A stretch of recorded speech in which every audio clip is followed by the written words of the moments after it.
At Soma Communities, we regularly assess our elders. Even elders who've been elders already, we try to have a reassessment every couple of years of them.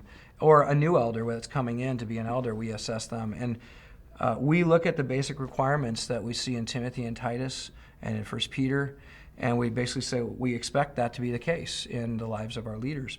And so things like hospitality, that will be something that we spend time with, saying, how often are you having unbelievers into your home?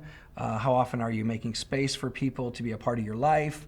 How effective are you at that? Because you need to lead by example so the church knows how to do it. That's the point of being an elder, is you set an example to the flock and you come alongside the flock and teach them how to live the life that they're called to live.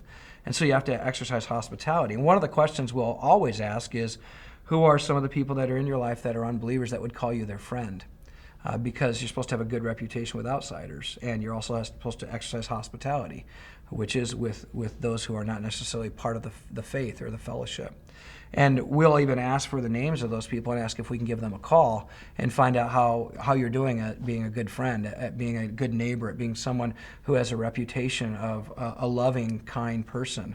Because the reputation with outsiders has to be tested by actually checking with outsiders. And if we don't talk to outsiders about your reputation, we have no idea if you really are living a life that is a picture of what Jesus is like to the world as we submit to him as our King.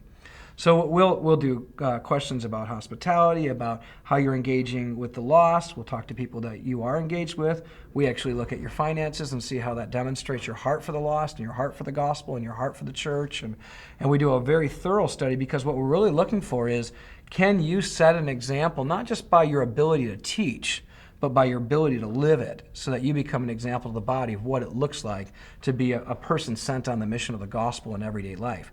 You're going to have to be ahead of people to lead them there, and we want to make sure we check to see if that's the case. The reason why we reassess is because we don't want to ever assume that because you started well, you'll end well. And so we want to keep checking in to see, how are you doing at that, and how's your marriage, and how's your family, and how's your ministry, and how's your community, and are you faithful to do the things that would set an example to the rest of the church?